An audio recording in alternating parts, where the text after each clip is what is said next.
mountains, you can break rocks, you can be a master. Don't wait for luck. Hey there, we're going to be starting soon with Pam Perry's Picks.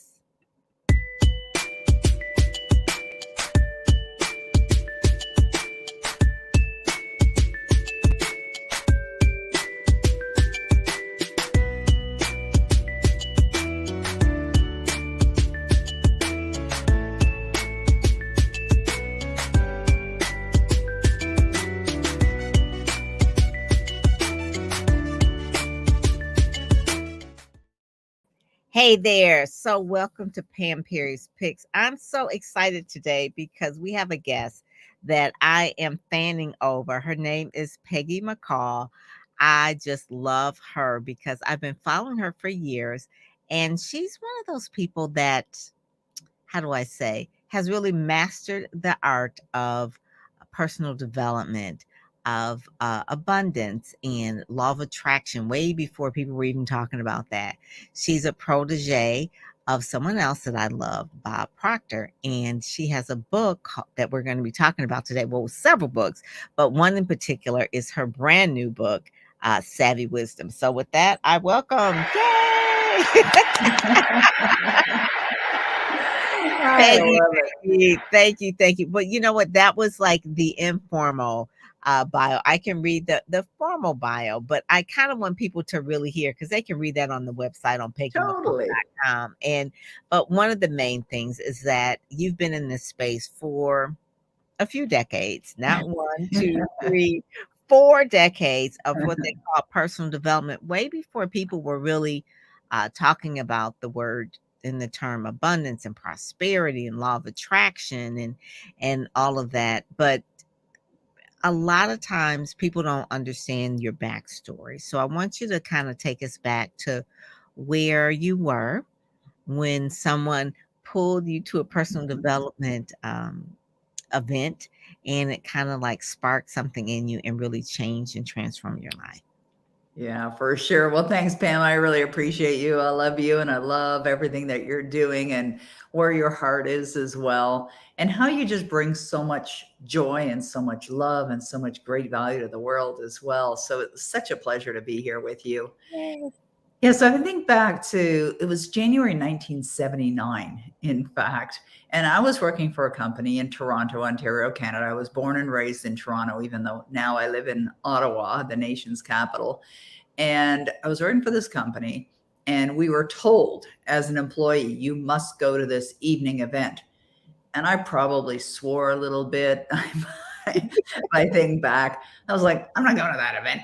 You know, it's like, that's my time, you know, evenings.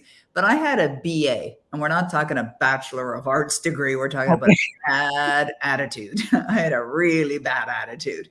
And prior to that, I was a suicidal young woman. I mean, I really didn't have any will to live. I was miserable. And I mean, the fact that I had a job in this really cool company was probably a miracle on its own. But they had hired this guy to come in and do this keynote. And because it was January, what they wanted to do is get everybody in the right frame of mind and excited about the new year. And so I intentionally went to the event just a couple minutes before it started because I thought I'll just hang out at the back. And then when I get a chance, I'll sneak out and no one will even notice I'm gone. Mm-hmm. So I arrive in the ballroom and it's full. And the only seat is in the front in the center. And so there's a lady on the stage and she waves me over and points to the seat. And I'm like, oh boy, there's going to be no escaping this. So I parked my butt down and the speaker comes on stage and it was Bob Proctor. And I had never heard of Bob, didn't know who he was from Adam. And in fact, Bob had gotten out of the business for a little while. And he used to tell this story on stage that he got out of the business. And I found out a little bit later why he got out of the business. That's a whole other story. So anyways, Bob goes on stage, he starts talking. And I'm sure I sat there like this, like, oh my God, my mouth hanging open going, really? You can't escape from a prison unless you know you're in one. He was quoting Vernon Howard. Mm-hmm. And he said, if you want your life to change, you must change. And these were just things like the light bulbs were going off, you know, like galore. And by the time we got to the end of the evening, I just decided I'm going to do what this man says, because obviously my way wasn't working. That's what he used to say, try it my way because your way's not working. And I signed up for a bunch more of his seminars, and he'd recommend books. And I was like buying everything. I became an addict that night, but an addict for personal development. And that's when everything changed. Well, had you ever read any personal development books before? Were you, I mean, you went there with the BA, right? And then you left there like the number one fan of Bob. Like, had that ever happened before? Did you have any friends that were no? Oh no, none of it. I mean, it was all new, It just really got me thinking very differently. And I just decided that, I wanted to live, because I'd been suicidal before that. And it really sparked something within me, something that I never even felt before. Wow. And, I realized that, I had been suffering unnecessarily. And a lot of people do. A lot of people suffer unnecessarily. They struggle, they get in the struggle and they stay in the struggle. It's not that there's anything wrong with them. It's just they don't know, right? I didn't know. I didn't know what I didn't know. So I wasn't able to, sorry, Kayla, being interviewed. The reason why it rang is I have it on bypass, but that's my daughter-in-law. And I have her on bypass. So families first, always. That's one of your secrets. For sure. Right. For sure. Yeah. The thing that now I'm getting a little feedback here. Peggy, hold on one second. The thing that is really good is that you learn is probably about meditation, visualization, affirmations. What are like some of the other things? Because your background, you weren't raised like with a silver spoon in your wealthy family. So one of the things now, it's millionaire. So it's okay to say that, went from being very, very poor to a millionaire.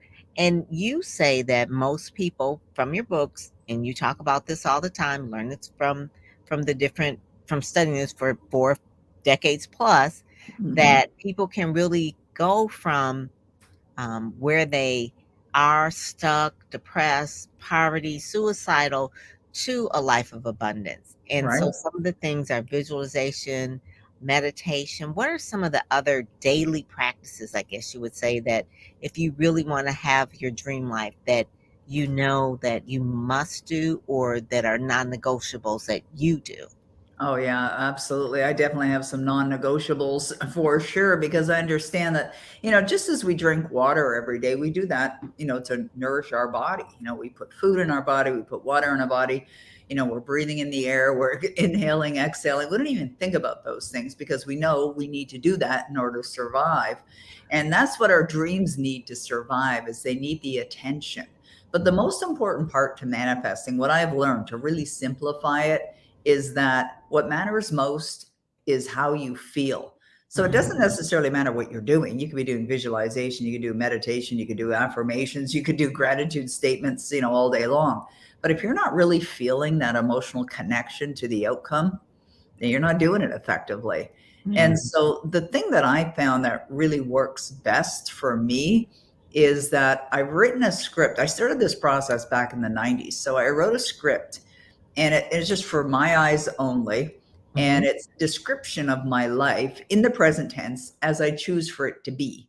And it doesn't only talk about, how I'm living my life and who I'm surrounded with. It includes all those things, but it also reinforces necessary beliefs that I require to impress into my subconscious mind. Like, for example, a number of years ago, it was probably back in 1995, I'd gone through a divorce from my first husband. And I realized in that experience that I had a belief, and it was so deeply rooted, I didn't even realize it was there until I chose to look at my life and analyze it. And I realized, oh my goodness, I don't believe I'm worthy of love. And if you don't think you're worthy of love, you'll sabotage every relationship that you have. And I wanted a love relationship. I mean, that's just a natural desire, but I and I would attract them, and then I would sabotage. I would, destroy them, and they go up in smoke and on to the next one. And this was a recurring pattern. But when I got married, I got married for good. And I think that's what everybody does when they get married, although 50% of them end up, in the divorce courts. It is what it is.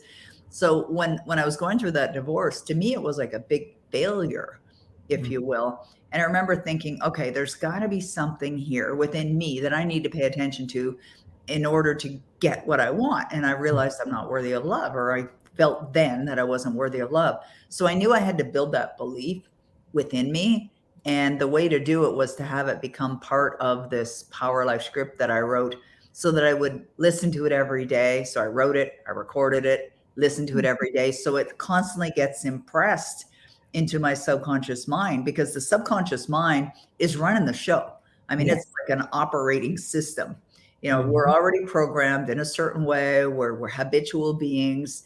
And so I knew that, from all the years of study, and I knew I had to do something about it. But that's the one thing that made the big difference. And the reason why it makes a big difference is really twofold. One, because when you listen to it, of course you have to use it. When you listen to it over and over again, it's going into your subconscious mind. So it's like a reinforcing of the muscle. And because it's repetitive, and it causes you to feel the emotions of having that which you desire, if it's done right. So you've got to have that feeling on the inside, and that is how you manifest the things that that are part of your life. So that's one of the non-negotiables that you have when you're doing the what do you call it? The Power Life script. Yeah, it's a definite non-negotiable. That's a non-negotiable. Meditation, visualization, non-negotiables. I'm not very good at meditation. Maybe I should change that. As the words came out of my mouth, I know better. But visualization. Yeah, visualization, absolutely. But I'm listening to my Power Life script and I'm visualizing. And I go to bed at night and I'm visualizing. I wake up in the morning and I'm visualizing. The other day I was sitting with my dog, and we were showing our dogs earlier. I was sitting with my dog, and my husband, he came in and he said, "What are you doing?" And I said, "Oh, we're just looking out at the water." And he's like, "What water?" There's no water in the backyard. Well, we have a pool back there, but there's no water. But I'm imagining that we're at our waterfront property, because we had sold it just before COVID. And I've been watching the real estate market ever since, because I'm going to buy another one, like a cottage, a second home. And so in my mind, it's already there. I've bought all kinds of stuff for it. I have a shelf in one of my closets that has all the stuff for the cottage. Sometimes I'll be putting the laundry away and thinking, oh, I'm going to take that to the cottage. And what I'll do is I'll leave it, because I have so many clothes. It's like, I'm going to leave this stuff at the cottage. And so what I'm doing is what I teach. And that is, imagine that it's already in your life now. And you got the feeling of it, and it's the expectation of it, and you're acting as if it's already happening. That is really, really key. So you've written probably close to 50 books, if not more. 21. Only 21. 21. Okay. Well, I guess part of it is like, maybe it's hard. Some is ebooks and some are some are physical and some ebooks. So Amazon counts it as twice, so that kind of thing.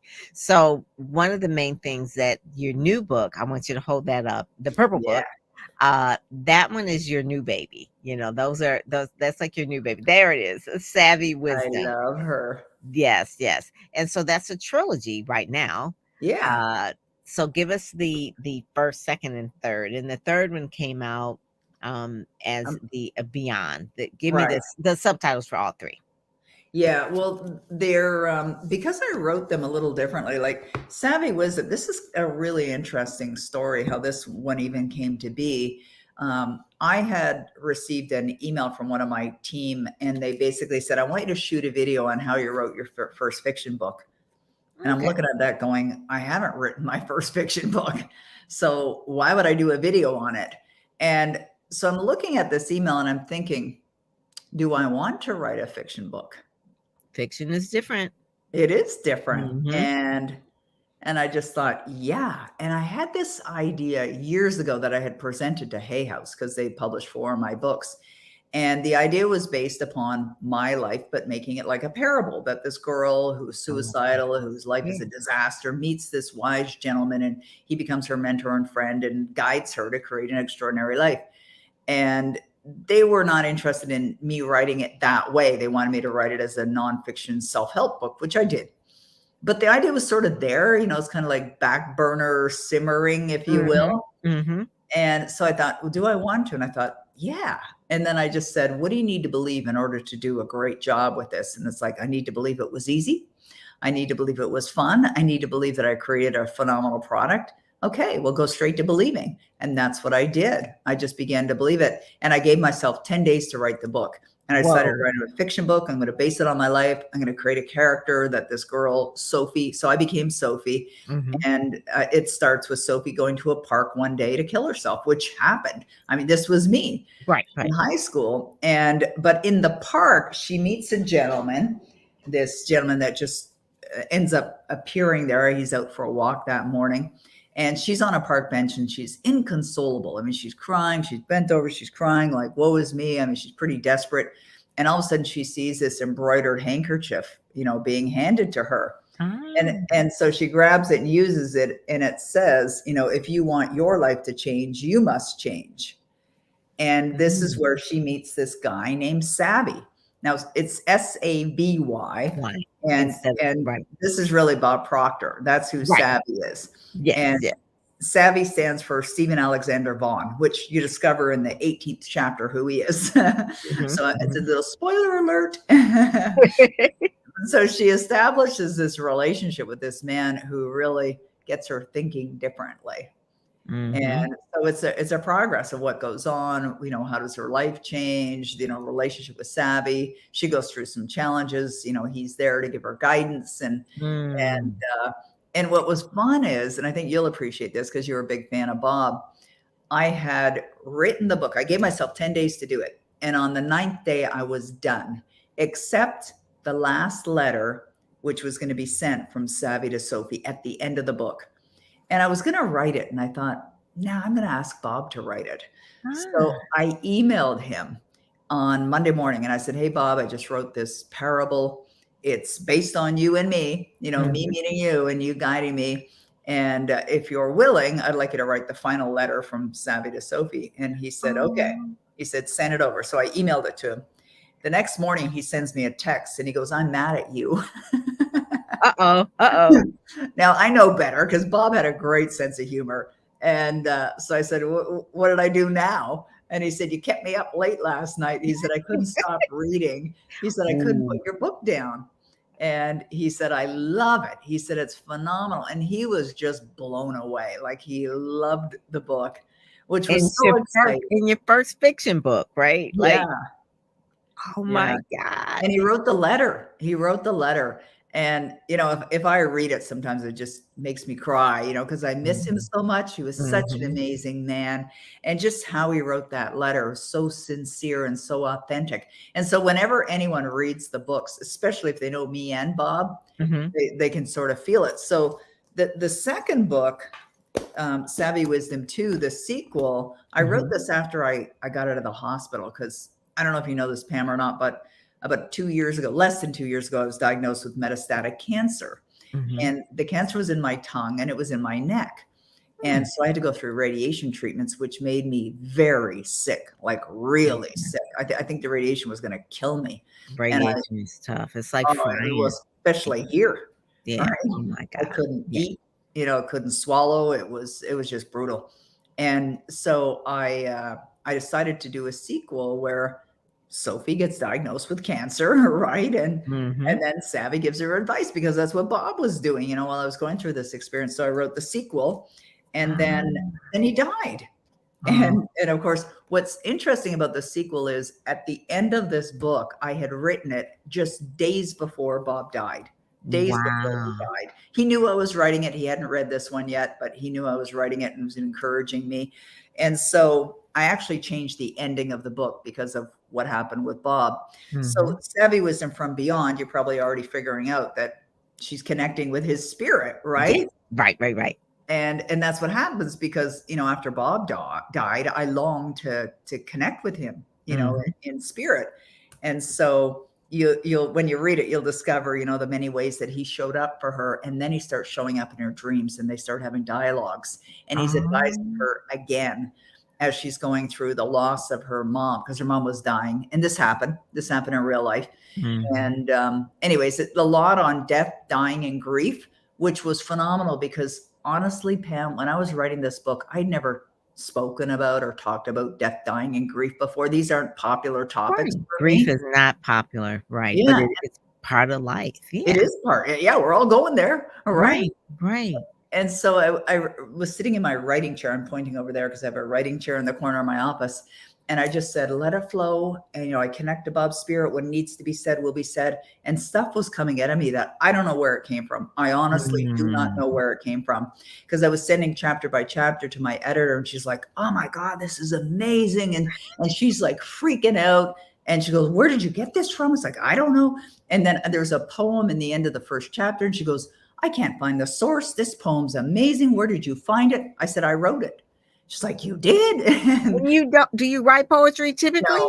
No, it just totally came through. It was a complete, you know, I think, you know, channeling, I don't know what the heck you want to call it. You know, it's a different phase. I have a friend who lost her son a few years ago, and a poem came to her out of nowhere, and she's not a poet. And that poem is that if it sounds like it's a saving grace, like it's something that just helps you hold it together. It's amazing. And you've never done it before. So it's not you. It's like with her, Portia, it's like, that wasn't me. I don't know where that poem came from. And that's the same thing. Poetry. It's a poetry of the soul, so to speak. Right. You know? Oh my God. Oh my God. This sounds like a movie, Peggy. It does. Well, I want to see it as a movie. I really do. I'm going to read the books. We got to get the books on Amazon. They're right there. But it sounds like a movie. Well, it's already in a very big studio that everybody would recognize the name. And I won't say anything yet because I was told that I can't announce it. Okay. That I have to wait for the studio to announce it. And it has to go through their channels. Yes. And so that's in the works. I can really see it the way you are describing it. And it is different from a nonfiction book. Nonfiction books are great. They change lives. People read it. They pull the meat out of it. But when you put it in like a nonfiction, a parable story, people can visualize it. There's dialogue. It's like you're the fly on the wall in the whole scene of things. Right. So it's a little bit different, but the lessons are the same. The lessons are, you're going to get the lessons, but you'll get it in a different way that is, you know, more when you're in it, like you can actually see it. So I love that. I love that. So one of the things too, so I want to say, so all these years you were doing personal development and really just getting stronger, you know, really seeing things manifest. When did you start to say, I'm going to start to coach and teach and write? Because there's one thing where it's almost like you have a call in your life. So when did you feel the calling, I guess you would say, to write, speak, coach? Because you could have just said, okay, my life is great. Everything is coming together. I'm, you know, everything is good. And then just went and go sit down and just enjoyed your life. But you were like, nope, I've got to write, speak, and coach. So when was that first book birthed, or when you kind of said, I think I need to share this? Yeah, it sort of has come in phases, to be honest. Like I remember in the middle of the 80s. So I started studying January 1979. It was somewhere around the middle of the 80s. I was walking down Yonge Street in Toronto. And I literally stopped in my tracks. And it was like one of these, you know, moments, if you will. And I just had this, whether it was a conscious thought that popped in my mind, and the thought was, I'm going to do this for my business. Like I'm going to do this for the rest of my life. And I probably dismissed it because that was maybe 85 and I didn't incorporate my company till 94. So in 94, I decided, okay, I'm going to move into this in a full-time way. So I incorporated my company and I started doing seminars. But the work that I was doing some public seminars, but I was doing a lot of corporate work where I go into organizations and do different soft skill type of training. But I found that that wasn't really a rewarding experience because, let's say one of the big banks, would have me come in and do some team building or something like that.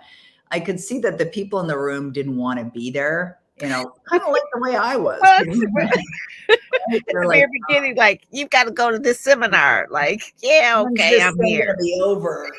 Like that kind of thing. Their body language is completely closed.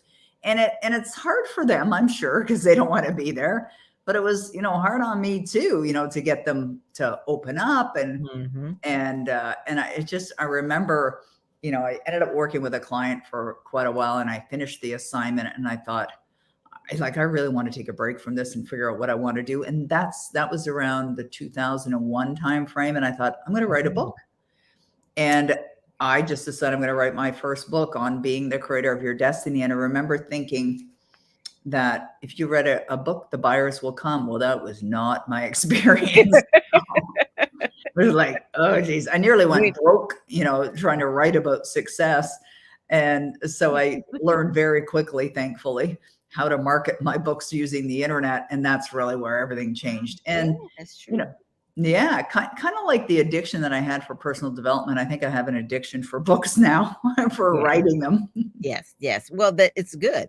And the internet did change because if you had wrote them in the 80s or early 90s, the internet was not like what it was in 2000s. True. I mean, really, now people can launch books so much easier than they can years ago, right? So it is so much more. So everything is timing on that.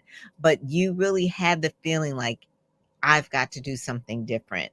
And a lot of people, whether they're watching over on LinkedIn or YouTube or Amazon Live, sometimes if you are, and this is me, sometimes if you're reading a lot of the books, especially if they're in the same genre or category, eventually, I would say, just really prophetically, that eventually one day you're going to write those type of books as well. Right. And that's one of the things you're reading it, you're studying it, you're digesting it, but now you have a way where you're going to spin it the way it for you to an audience that is just really your audience. And so that's one of the main things. So it's almost like Bob, in a way, he birthed you, right? It's just kind of like, okay, so I've taught her and now she has her own family, these are her. And then now, and those families have other families. So it has to grow. It has to grow in order for it to really manifest and be bigger and bigger as it goes. So the last question I'm going to ask you, I don't know whether I'm going to ask you about the book or you kind of answered in a way about the greatest lesson you learned about publishing a book, and it's really like the marketing of it, right? Exactly. It really is. It is the marketing of it for sure. You can have the greatest book in the world, but unless you get it out there. Yeah. And you're a New York Times bestselling author. So it's there's a lot of people that have a lot of great books, but they really do have to learn how to market it. They do. And so I guess you would say you wrote the book Dark Easy with the subtitle Work Half as Hard, Earn Twice as Much While Living the Life of Your Dreams. Yeah. Is that really possible? And that was one of the early books that you wrote. And that's kind of like, I guess you were a manifesto of life. What would you tell people, like how they can really do that besides reading your book, which they should get, but the big takeaway from all of this? For sure. Like Darn Easy was a book that I co-authored with Brian Proctor, Bob's son. And, we became friends. I met Brian in the early 80s at the seminars, at Bob Proctor's seminars. Can you hear that wind? It sounds like the wind. That's a wind. I thought there was somebody that was in the room. It's like crazy windy out there. Oh my God. So I wrote this book, Darn Easy, with Brian, because we realized that the thing that we shared in common was that whole philosophy. You don't have to work twice as hard to earn twice as much. The subtitle is Work Half as Hard, Earn Twice as Much While Living the Life of Your Dreams. And I think a lot of people look at that and go, is that possible? Like, of course. Christine Cameron. Oh my goodness, what the heck? Hey, Christine, I'm just being interviewed. Everything okay? So that's one of the things. She has a bypass so that the family can get through. That's always important. We talk about work-life balance, so family should be first. So that's the reason why Christine, that's my daughter-in-law's mother, has my number as well on the bypass is because, you know, for any family emergencies, I want her to be able to reach me. Anyways, sorry about that. You know, I'm very, very sorry. I should have just left the room in the other. No. I love the fact that one of the things that you talk about is family, and you have success with not just your career, because you can have success in your career and not have success in your family, and then family feels like they're alienated, and then your family would resent your career, right? You don't want that. So yeah, so for you sure. really want to have both of them to combine. I just want to make sure that everybody was okay. Like my grandchildren are fine and, you know, like, you know, et cetera. Anyways, you know, the whole idea around darn easy, work half as hard, it really comes from beliefs. You know, both Brian and I had that belief and we wanted to help other people understand, like create greater ease because we have good balance in our life. And that was the thing that we noticed was common with the two of us. So it really is about a belief system. And I love that, you know, Brian and I wrote it together because he was raised in this material, you know, being Bob's son. That's true. I wasn't, but I learned it from his father and of course transformed my life. And so, you know, I know it's possible from experience and Brian knows it's possible from experience as well. He's now retired. I don't know if he's going to commit a retirement or not, but you know, he's a young guy. He's a little too young to be retired. We send each other accomplishment lists every Sunday. And he's been a little lax on his. So like, are you going to do anything again? Brian, there you go. But one of the things too, I think our culture, and we're on LinkedIn, people seem to glorify hustle, work. I'm working so hard, busyness, that sort of thing. And it really should be darn easy. It really should be darn easy. I mean, I think people should live a life of grace and ease. And I'm not saying that people shouldn't work. They should work, but I don't think they should work where it's out of balance. I think that people can work half as hard and earn twice as much. And part of it has to do with the principles of belief, really understanding about manifestation. I will say this, one of my mentors, Dr. Stacia Pierce, has taken some of your courses as well. She was a client of mine, a private mentoring client. I love her. She's amazing. I do too. I love her. So I want to make sure that I mentioned that as well, because she's one of my mentors. She has the journals and just everything that she touches turns to gold. So I want to say that your work with her has been impactful because her work with me. You know what I'm saying? It's just like, it just kind of goes on and on and on. So I just want to let you know that, because one of the main things she talks about is manifestation, and then the journaling and all of those things. She's probably written about 30, 40 books too. Exactly. I mean, you know, we can't just keep it to ourselves. So you want to share it. And that's what the books are for. It's not like, I want to sell a whole bunch of books to make a whole bunch of money. You want to sell the books so that people can understand the principles. Exactly. So that's it. I just want to say thank you for that. That has just been really good. And so how can people get in touch with you? I'm going to put this back up here again. Right there. Get in touch with PeggyMcColl.com. That's it, PeggyMcColl.com. And I just want to say thank you so much for all that you do, all that you're continuing to do. And I can't wait for the movie. I know it's gonna be good. I'm not gonna ask you who do you think should play the role, because if they don't get the role, they'll be like, you know, I thought she said I would, you know. But it's gonna be good. It's gonna be good. So thank you so much for joining us today on Pam Perry's Picks. All of the books, Savvy Wisdom, those are the ones that I really want people to get. It's that Savvy Wisdom from Beyond is the latest one, and then Savvy Wisdom, It Has the Power to Change Your Life. And then the other one, the sequel, Savvy Wisdom 2. So, you know, all of it. But she's got tons of books. I see the hearts over here on Amazon Live. Thank you, guys. Isn't she wonderful? She is just wonderful. You're awesome, Pam. All right. Well, thank you so much. I'm going to end the broadcast live over here at LinkedIn. And then we're going to go over here live and end it